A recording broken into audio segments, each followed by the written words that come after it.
a little introduction for myself. My name is Brian Kaler.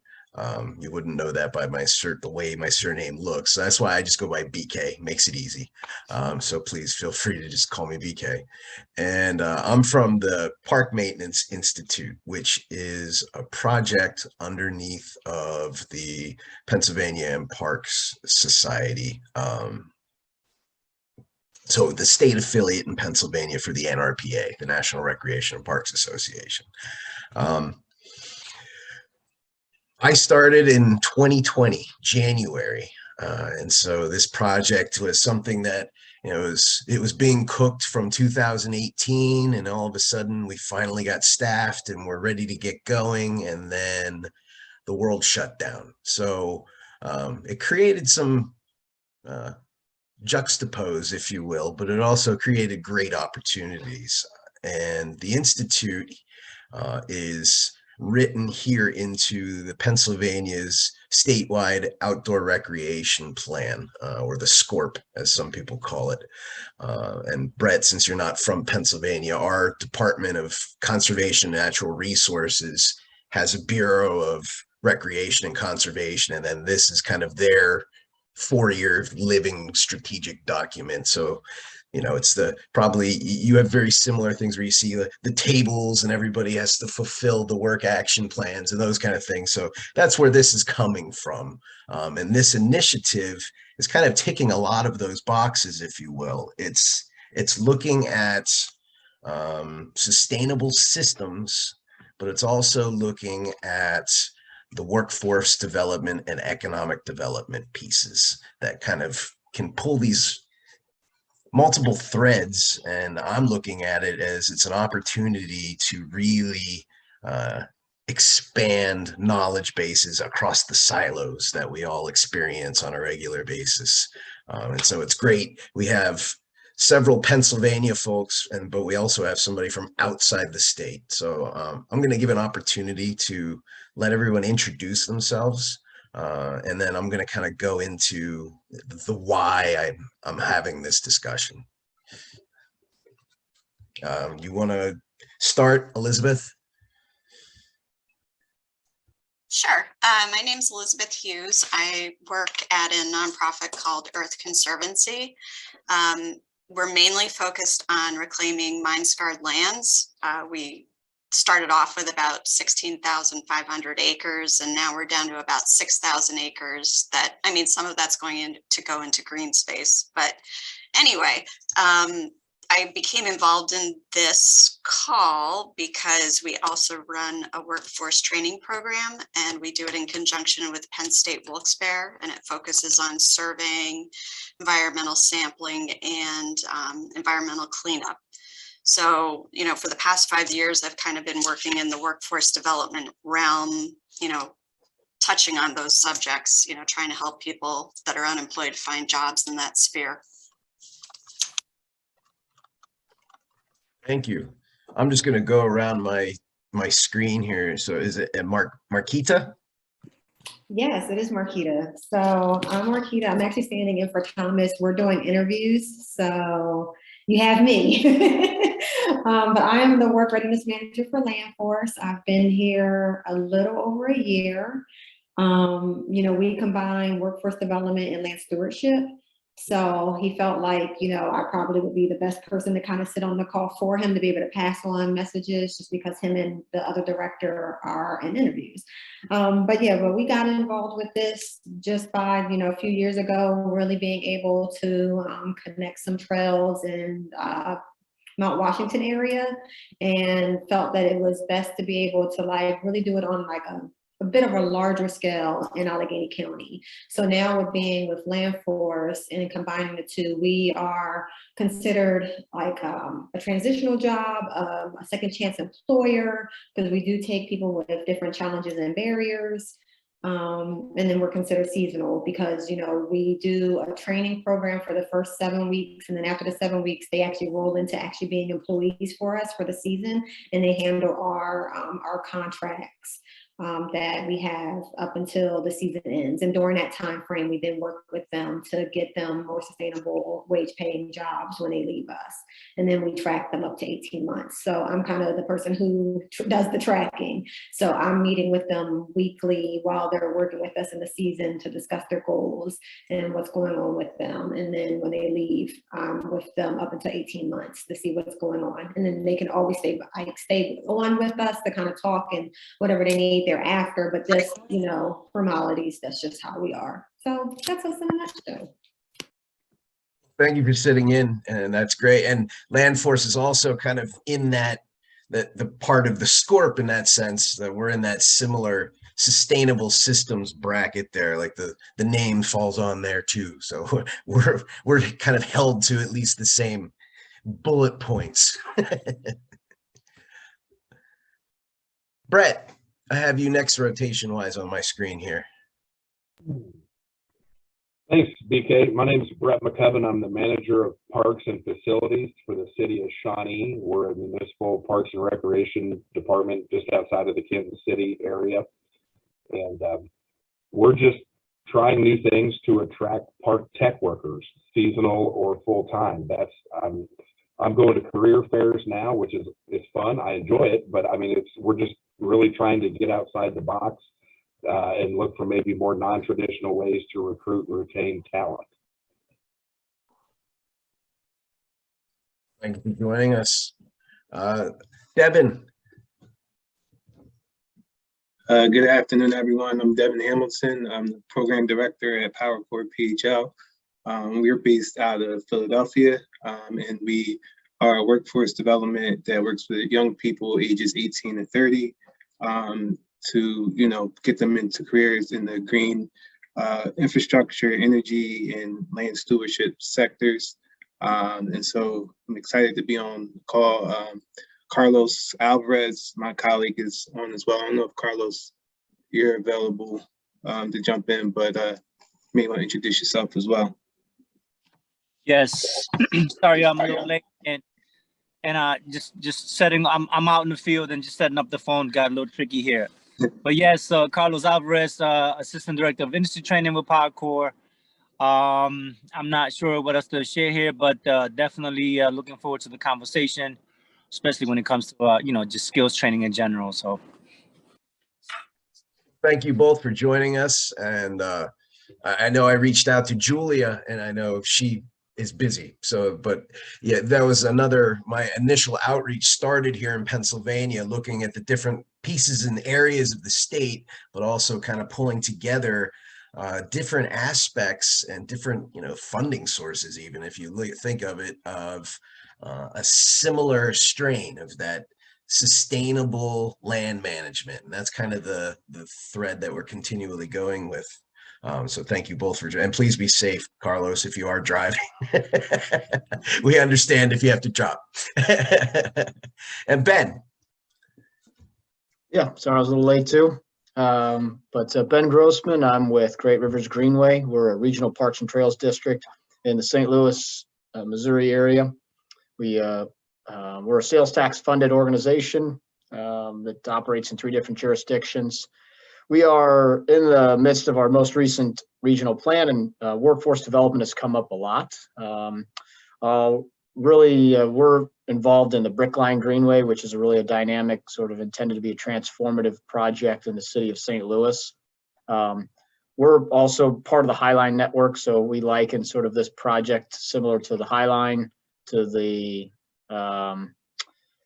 Indianapolis Cultural Trail, the Atlanta Beltline, those types of projects that are really looking at revitalizing portions of our city. And part of that is also jobs. And while we'll have a lot of operations and maintenance to come up, and as everybody knows, it's hard to find people to fill those positions. And there's lots of, I think, sort of overlapping objectives with other organizations and agencies in the region that are looking for ways that we can get people to work.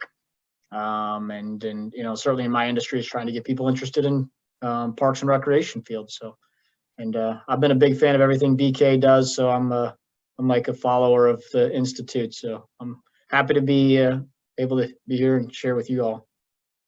I appreciate that, that little plug too.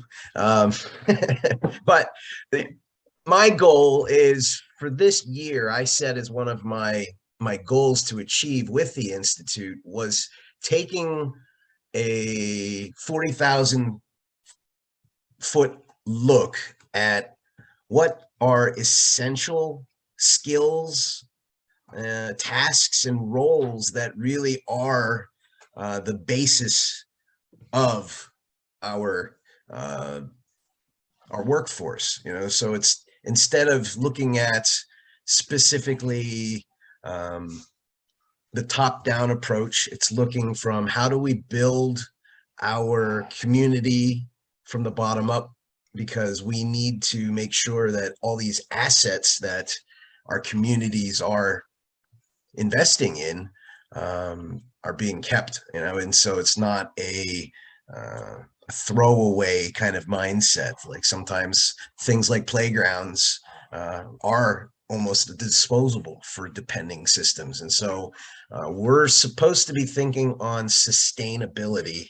And if we're really thinking on sustainable, that goes beyond just doing green kind of things. It's also thinking longevity and going towards resilience is the big term that I'm seeing a lot, especially when you start talking grant funding and things. But resilience can go, in my mind, it's more holistic than just the infrastructure pieces. When people think resilience is also that community piece.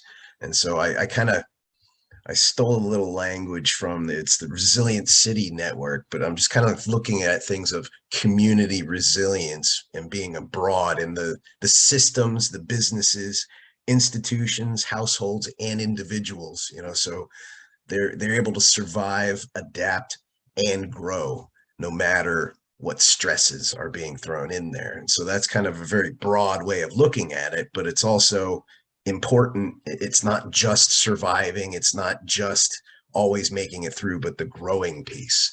And so how can we help industries grow, the public land and public access industries? How can we help them grow from that bottom up? Because from all the maintenance and the interviewing that I'm having, I talk to the people on the mowers, the people on the ground, and I just need somebody that can make fog in a mirror.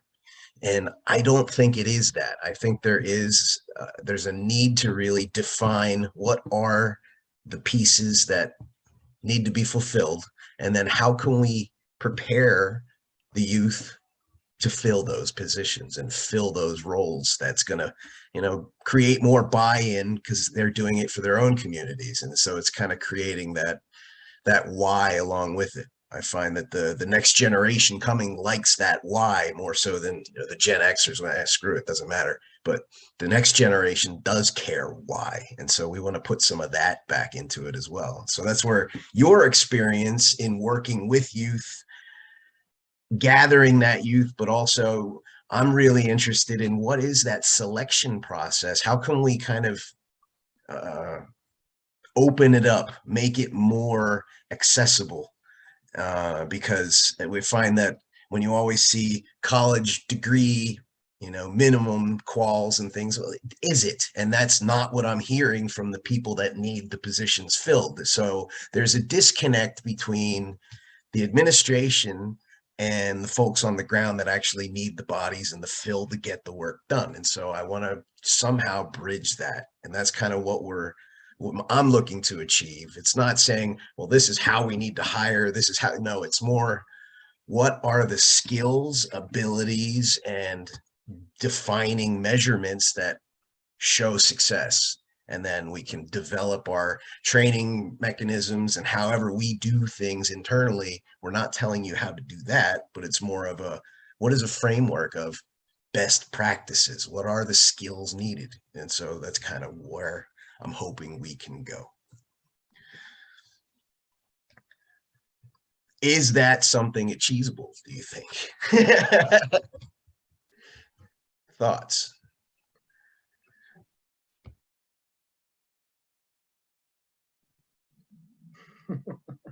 Yeah, I think that's achievable, BK. I think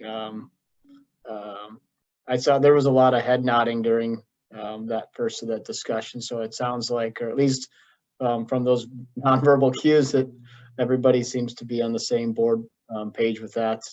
I think it's we're all in the same boat, as just trying to find people to do that work. And yeah, sometimes it is.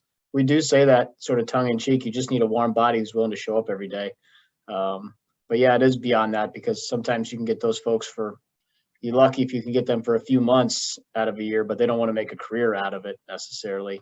If they're really uncomfortable with working outdoors and working during summer months and being in contact with insects and poison ivy, and it can be a real turnoff for folks. But there's we had one of our researchers at the University of Missouri. There's a lot of discussion about, like, how do you get people to be interested in the outdoors and then to want to start careers in the outdoors. And a lot of people think that that's a pathway to a career in the green industry. And they said their research has really shown that's not the case. Most of their students in the School of Natural Resources do not come from a strong background of, like, being in the outdoors.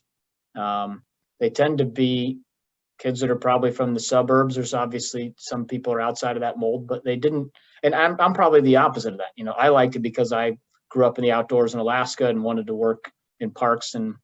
But he said that's not the majority. So he felt it might be along the wrong path if we're just trying to get, like, young people into the outdoors, doing outdoor, say, activities, being in parks, and then assume that that's going to translate into a career.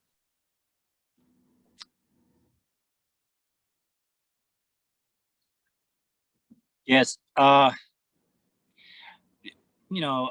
Here in BK, I'm thinking we've been trying to figure that out since I've been with PowerCore. I'm going almost on 7 years now, how you do this and does it work? And we've experienced a variety of different levels of success. And to this day, we kind of like design a system, a format that we feel very comfortable, that seems like is really getting a lot of good results, and then have to make changes to it, have to constantly adjust and figure things out in a different way.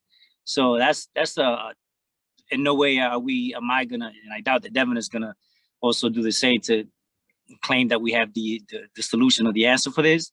But we've seen some areas of success in PowerCore with the population that we serve, the young folks that we work with, and engaging them in at different levels and meeting them where they are. I hope I didn't, my battery's looking weak. I'm gonna have to plug in. But for us, it's been kind of like, we've explored different approaches to how we get young folks into being interested in this work and making a career out of it. And I think over the years, the model that we have now seems to be kind of like, moving in the right direction.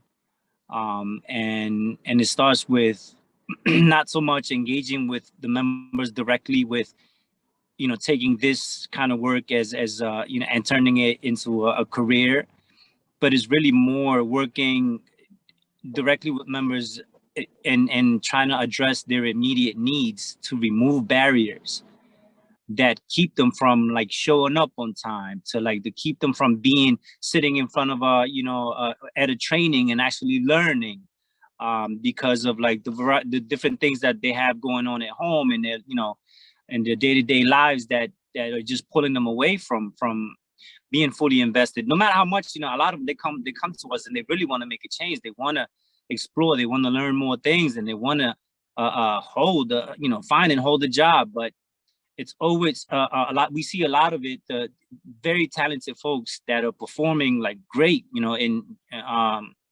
PowerCore, but end up, like, not showing up, calling out for all kind of reasons, and then ultimately not being able to continue their professional development with us because they just can't show up, right? And of course, if you can't arrive on time or you're always calling out late, no matter how talented you are, you're gonna get fired anywhere you are. And so, we're constantly finding different ways, additional support systems to remove these barriers. right? While they're in our foundations phase of the program.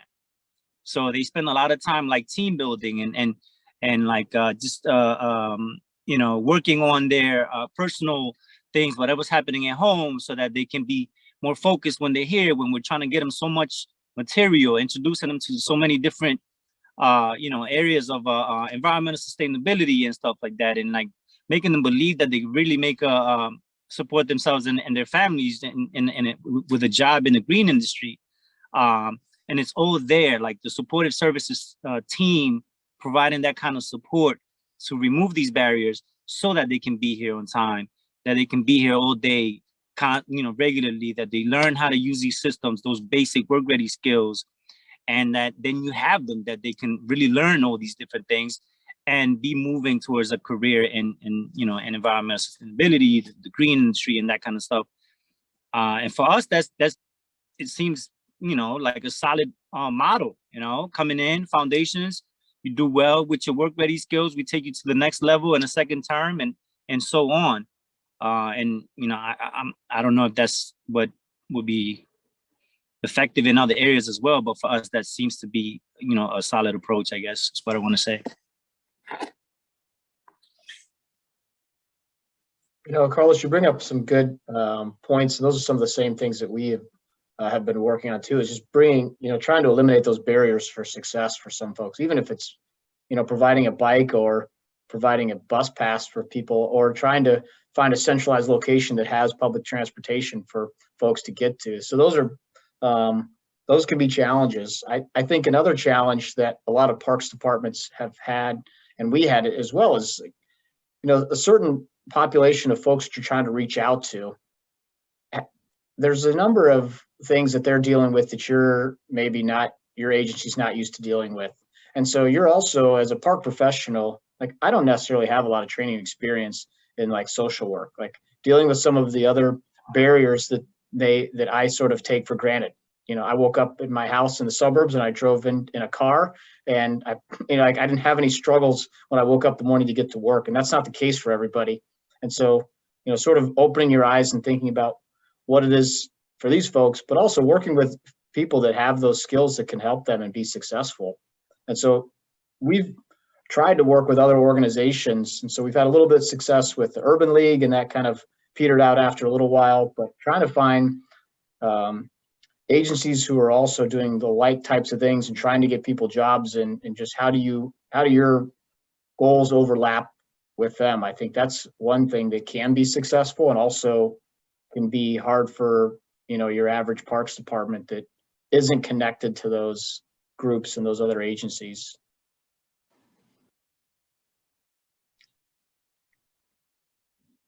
Right. It's what we do as well. You know, this is what the team does, working directly with the members, trying to identify what else can we provide, you know, what are those things that are keeping them from being here, especially when we have like some talented folks that have it. And we're like, you know, I mean, sometimes it's even at their second phase of development with us that they have been performing well. All of a sudden, this stuff to fall off. It's like we have a team to engage with them, like trying to figure out what's going on. So it's a longer term investment in a sense, like with our program members, right?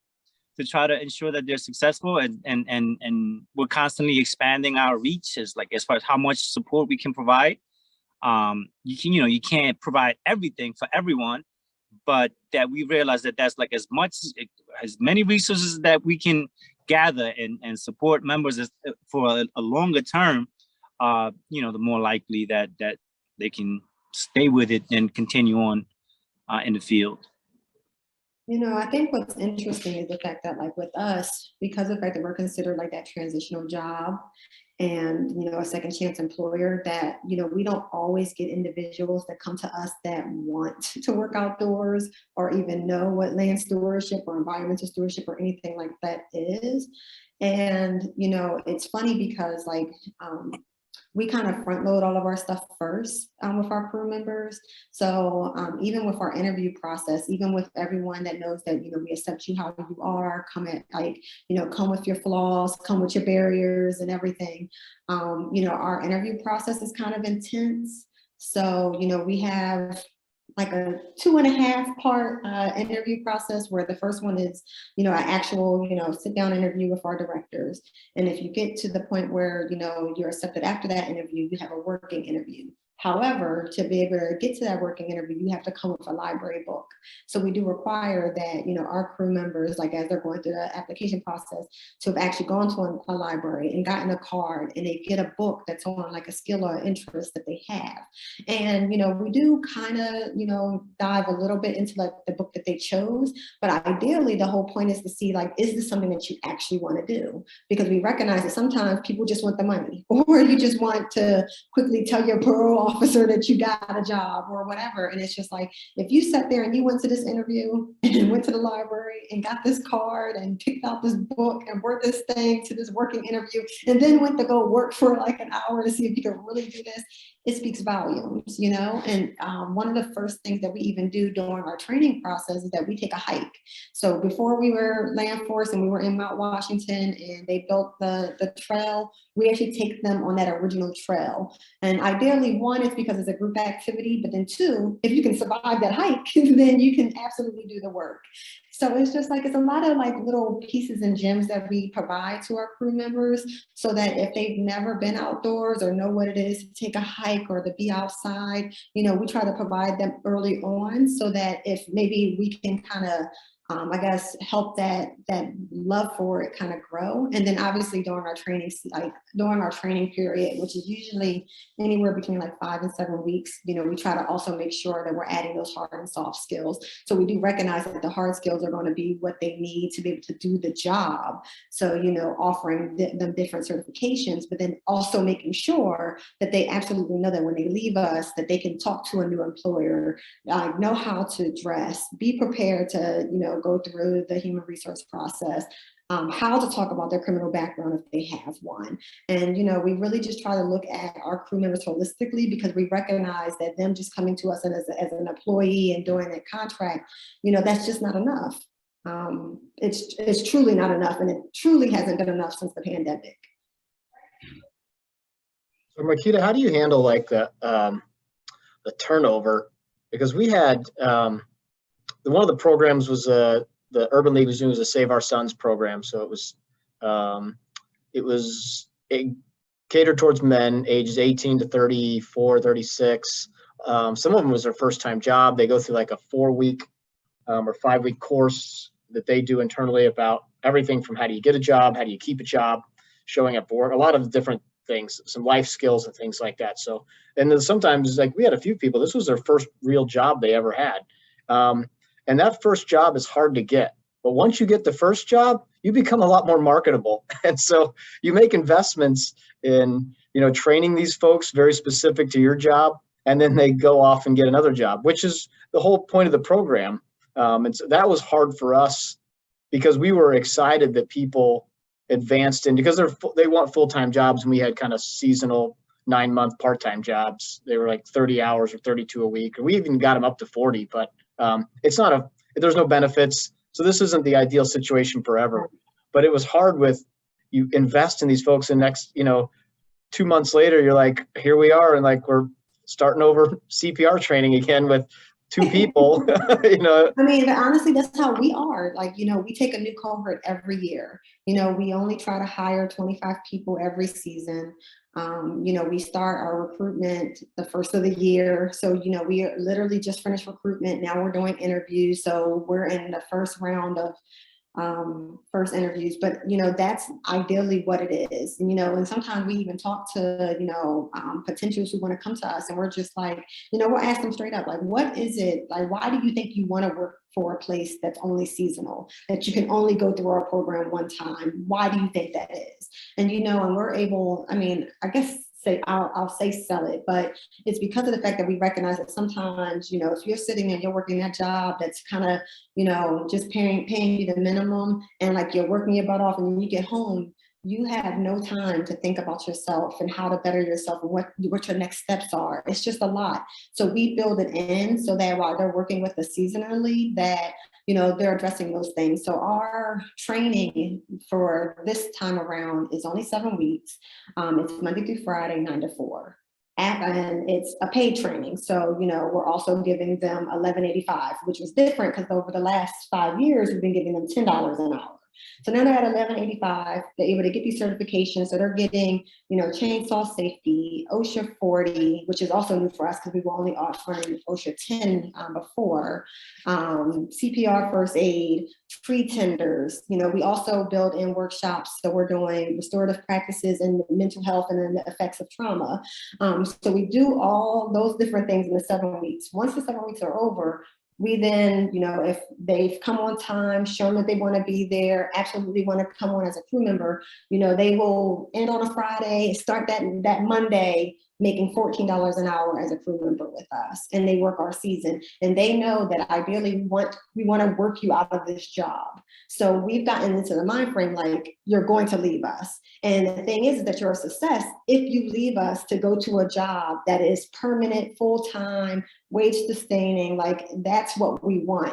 So it can be hard for the ones that struggle, that even though they know it's seasonal and, it's a safe space to fail, that, it can be hard for those individuals. Or we might get the few that, kind of have some delays, whether it's intellectual or anything else. So, but we've really tried to work to just make it what it is. Like, so for us, I have to put everything in like little boxes, and I have to remember, like, okay, we're in recruitment season. Okay, we're in training season. Okay, we're in like regular season, and we do it. We do it. And I mean, and I know I've only been here a year, but I love it.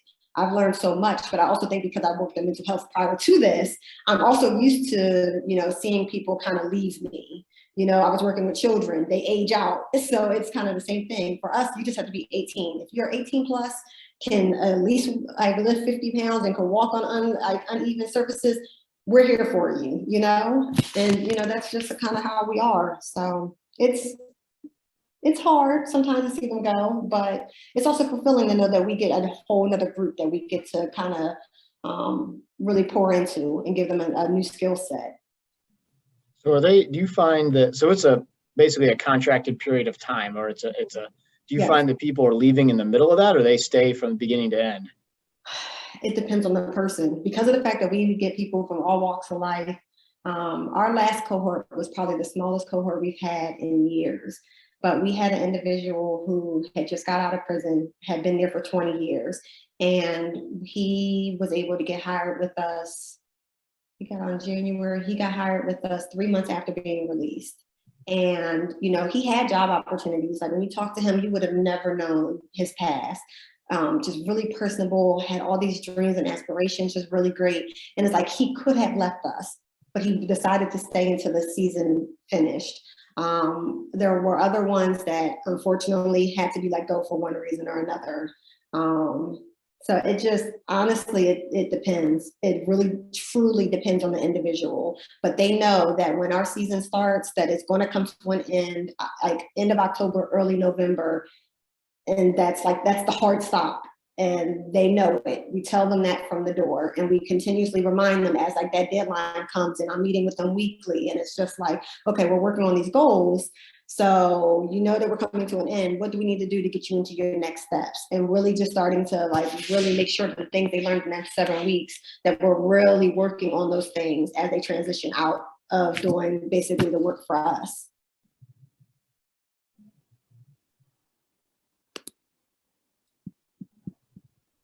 Marquita, what ages are your workers generally? Are they mostly a range of ages, or mostly younger folks? So the last cohort ranged from 18 to, what was our oldest worker in the last cohort?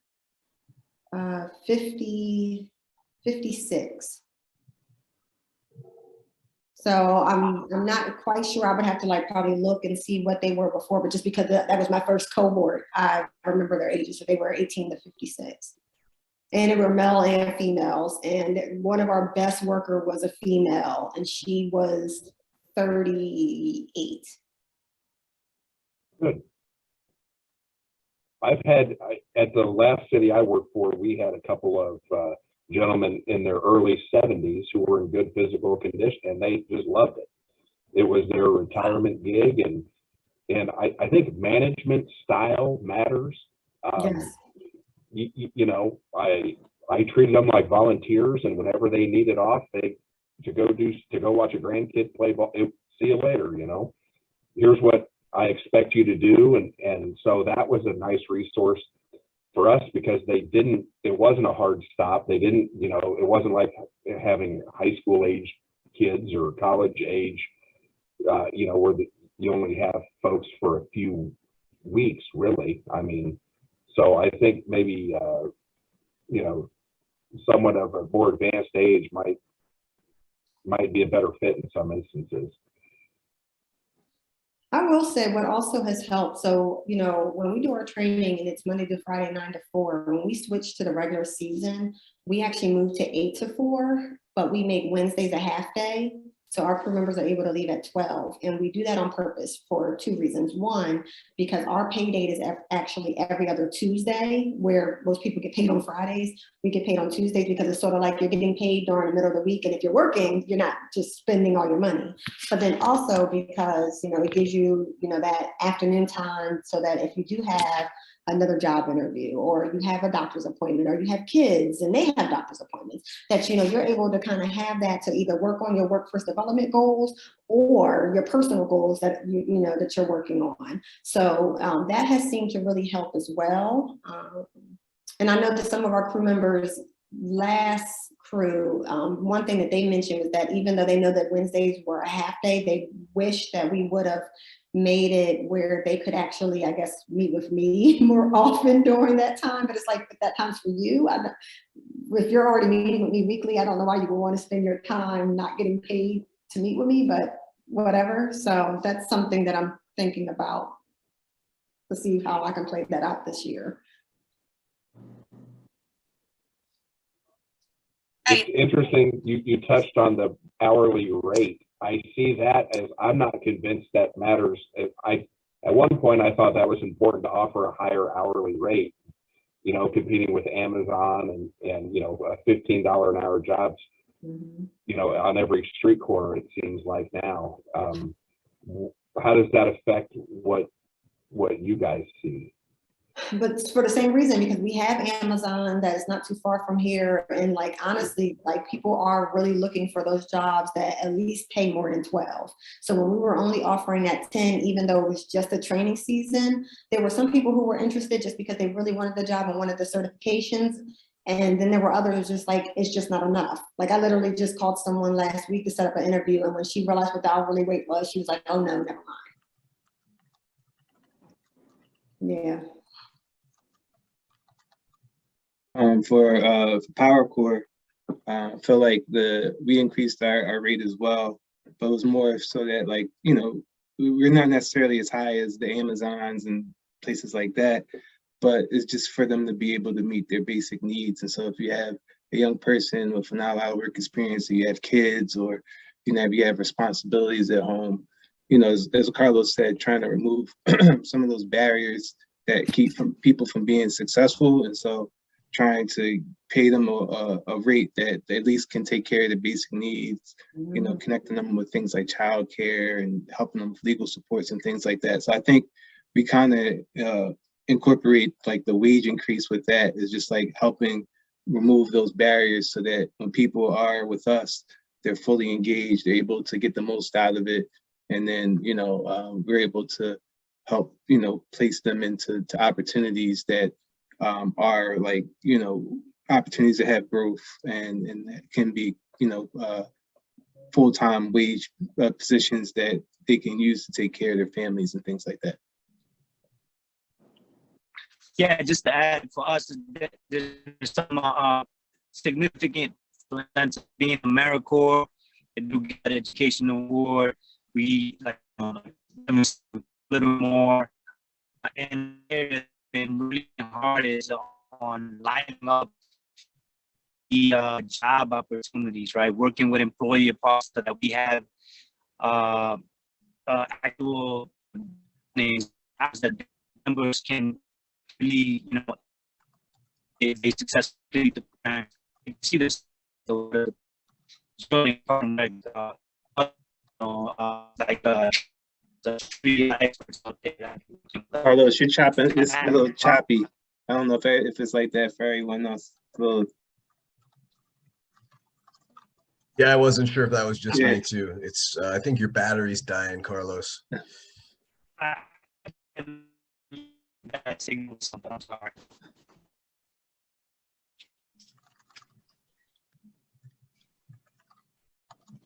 Elizabeth, you looked like you were about to ask a question a while ago, or was it already covered? No, I was gonna just add, I mean, what I'm hearing is kind of this disconnect that I've seen in the workforce development sphere is especially when it comes to funding these programs with grants. Like, it's one thing to provide the training, but I don't know how you fix this. It's really special programs, like, you know, I'm more familiar with land force, but that you can do all those soft skills and all the social support skills with the environmental training. I personally have really struggled with that with our program, because we are really just the training. We do, you know, I can refer people to agencies, but right now with my current cohort, I am dealing with a kid with food insecurity issues. I'm dealing with a kid with medication issues, mental health. One is a retired vet and he has transportation issues. So I'm driving people around. Like, I'm, you know, there's all these things that go into it. And it's all well and good to say, okay, we're going to do workforce training, but you have to have all these other things baked into it to really make it successful if you're going to reach the people you say you want to reach. You know, we're talking about more vulnerable populations, and it, you know, people say that all the time. That's who we want doing these programs. We want to give people second chances, all that stuff. But when it comes down to it, the structure isn't there to actually make it happen.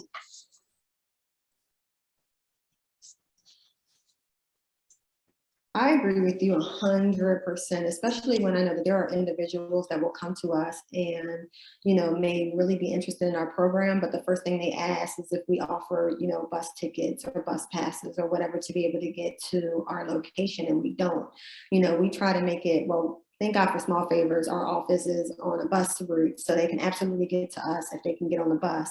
And when it comes to, you know, when we roll out of being in training and we're actually in those green spaces in Allegheny County, for the most part, you can get to some of our contracted areas on the bus, but anything that we can't get to, we will provide like a meeting location and then kind of carry them out the rest of the way to get to our sites. But it is really hard. And it's interesting because I've had to get to a point where I have to be okay with not being that person that provides that ride or gives it to them, because I was a coordinator for so long that that's what I did. So it pulls at my heartstrings a little bit, not being able to do what I've once did in previous positions that I've had. It's very interesting, but then we want to do all these amazing things and talk about it. But like, we know that there are absolutely barriers. Like, I'm pretty sure that one of the young men that I just scheduled for an interview, I'm 100% sure he's homeless. Can't ask him, but I'm like 98% sure he's homeless. And it's like, will he be able to get to the training every day for the next 7 weeks when we start? Who knows?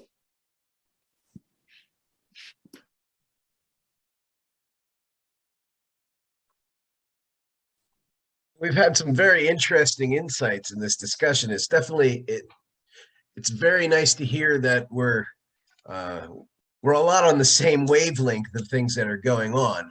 But also I need to kind of curtail some of the direction of things, just to pull it back to the concept of the skills and the minimum requirements that we're really looking at. And I'm hearing some of the thoughts in a sense of, you know, age is definitely a consideration.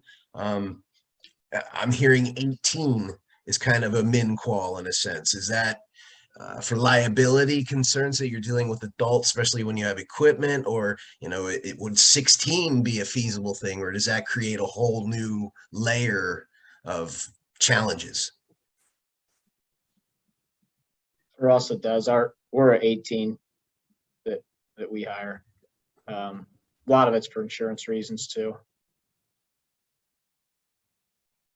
Same boat here for the land work jobs, and you know, the lawyers got involved. When I was 16, you know, I had a job at a school district. It wasn't a concern driving school district vehicles around, but now it's 18. We do our pool positions. We can go younger, down to 14, but that's very limited because there are extra rules that come along with that. I didn't think I thought you had to be 15 to even be a certified lifeguard. Yeah, that's probably, I know we were at 16 and we moved down because again, life, that's a whole nother shortage in Parks and Rec. There's pool staff, and that's, you know, even for we have 2 outdoor facilities for the 3 months that they're open. But yeah, so yeah, it's probably 15. So now looking at things, you know, accessibility, what are, we say barriers. So if we're reducing barriers in a sense, we still have to have, what are our min quals? And everybody has to have a social security number to get paid. You know, so like, what are some of, I don't see a driver's license necessarily being something that's a min qual, but I mean, I don't know from your experiences if that would be. We do. We require a driver's license because we have like our summer crew is very small number of people. There's only a couple, and they have to be able to drive the vehicles. And so because we're I mean, our jurisdiction's roughly the size of Rhode Island. So it's, you know, if they can't drive a vehicle, it would be, I'm not saying it's impossible. It would be hard to accommodate someone that couldn't drive. Because they just can't get around from place to place. And sometimes they do work independently. But I think, you know, looking at a future program, I think that's something that we would really not require. We would try to make accommodations that didn't require them to have a driver's license, or put them in locations that are closer to where they both live and where they're going to both work.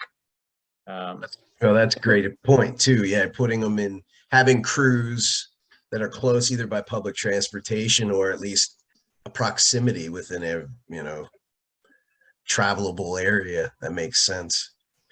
What I've started doing, and I'm digging with these questions, I did put a Google document link in the chat.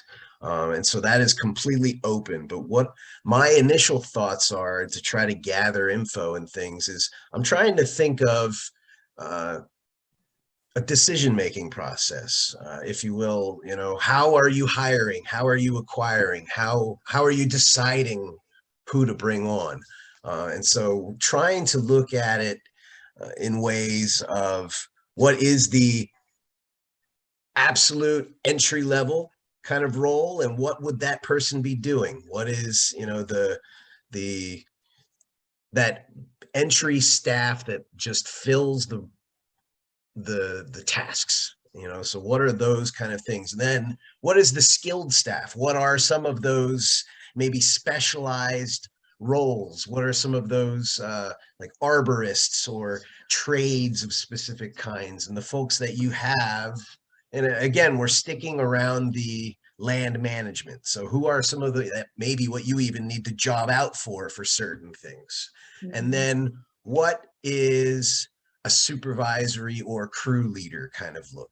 And so I'm trying to, as a starting point, look at those kind of perspectives. And it's not necessarily pigeonholing it any sort of way right now. So kind of what I'm asking from you guys is, as you have time, or even just put links, and maybe I can pull some of the information from things that you have on your websites, or, you know, send me some of the job descriptions or things like that. And I can start pulling some of that data together and compiling it into something living here. But I'm leaving this access open. So as things come up, or if you think of things, please fill it in, you know, or if you don't have time, you can send me things and I can fill it in, but it'll still be there for your access to, and share this. This is open.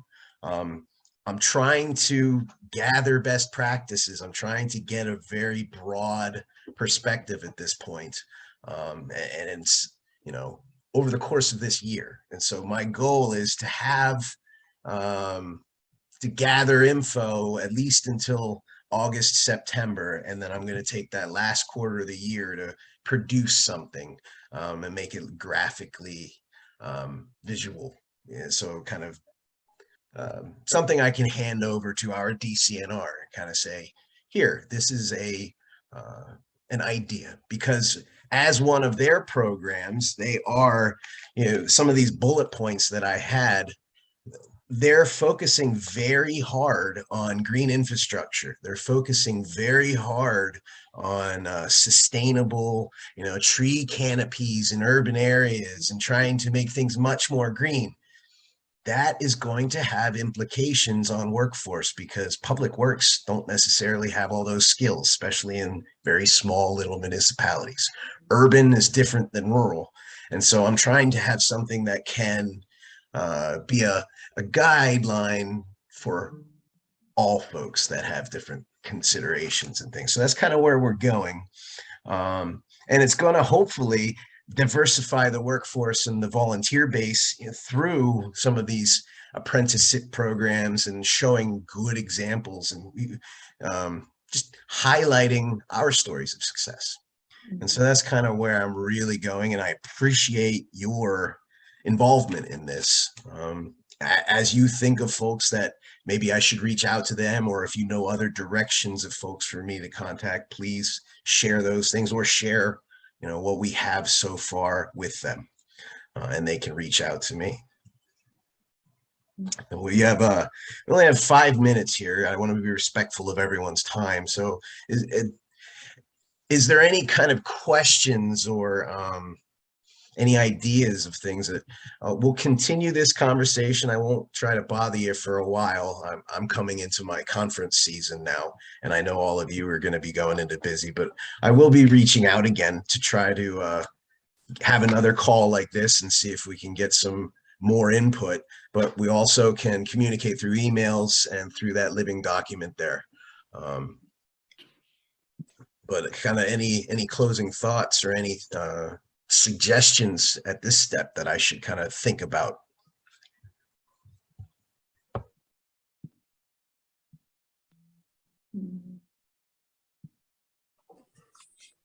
The only thing I can say is, listening to everyone else here, we're all kind of like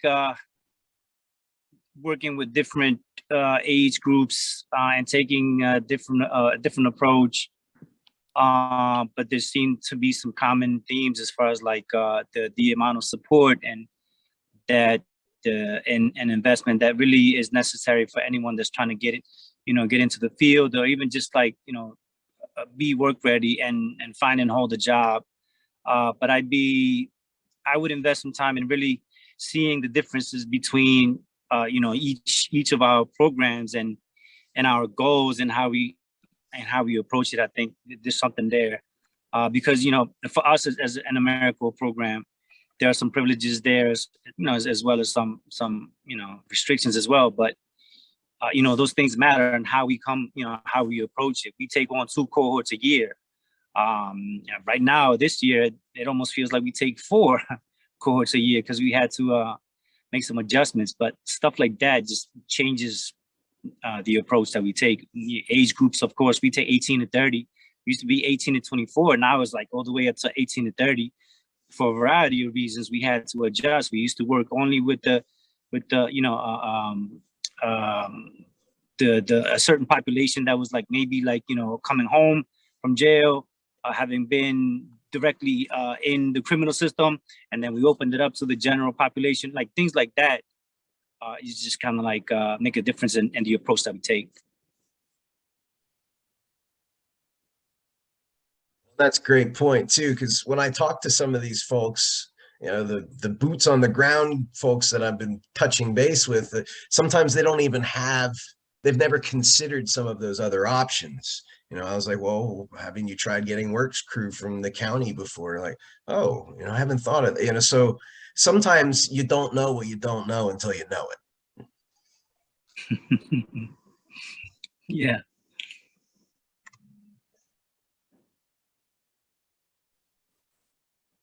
All right. If no one has anything else burning at this point, I want to very much thank your time. It's a Friday. I thank you for making the time commitment to have this conversation. And I thank you all for your continued engagement in this. You know, some of you have been sticking with this since last year when I first reached out. So I'm very excited at the fact that I am hitting on something here. This does, I'm not wasting my time. So I'm very glad for that. And I hope it's the same for you. So if there's nothing else, I'm going to say have a great weekend, and please, we'll stay in touch. Use that living document and share with me. I'll keep things going. Thanks, BK. Nice meeting everybody. Thank Take y'all. care. Thank you for Nice having meeting me. you.